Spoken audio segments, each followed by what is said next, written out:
Bienvenue à l'activité préparatoire numéro 4 qui porte sur la synthèse des protéines.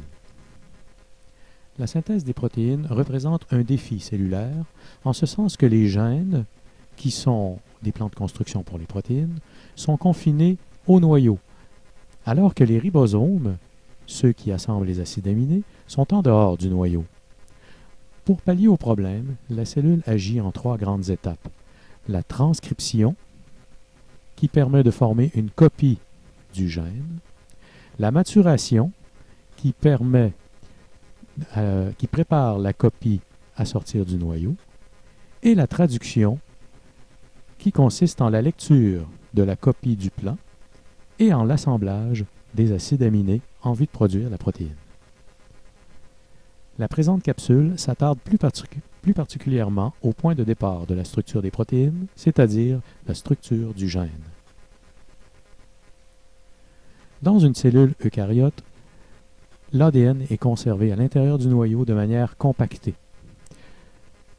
le chromosome étant la forme la plus compactée. Un gène correspond à un segment d'ADN. Ce segment peut être plus ou moins long selon la protéine à produire. En effet, un gène représente le plan de construction d'une protéine donnée. Il précise dans quel ordre assembler les acides aminés pour former une protéine X. Chez l'humain, on estime qu'il existe environ 25 000 gènes. Souvenez-vous que l'ADN et par conséquent les gènes sont dans le noyau et qu'ils ne peuvent en sortir. En regardant de plus près une section de chromosome, on trouve de l'ADN enroulé et compacté. Sur ce bout d'ADN, on trouve en certains endroits des gènes. En regardant de plus près un gène, on peut observer la présence de zones qui ont des fonctions particulières à l'intérieur d'un gène.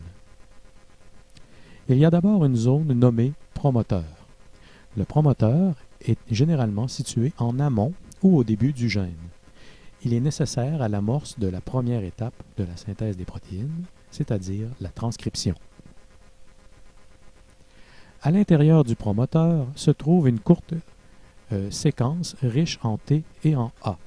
C'est d'ailleurs la raison pour laquelle on la nomme boîte Tata. La boîte Tata sert à l'attachement de petites protéines nommées facteurs de transcription. L'attachement de ces protéines à la boîte Tata, mais aussi au promoteur, doit obligatoirement avoir lieu pour que la suite des événements se produise. Enfin, l'autre grande zone se nomme unité de transcription.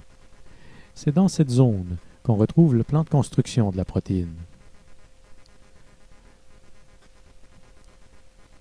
La zone unité de transcription chevauche souvent une partie du promoteur. Pour bien expliquer la première étape de la synthèse des protéines, c'est-à-dire la transcription, augmentons le grossissement du gène. La zone noire et bleue correspond au promoteur, avec en bleu la boîte Tata.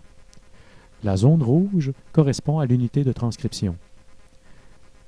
Le jaune correspond à des segments d'ADN qui ne font pas partie du gène illustré dans notre exemple.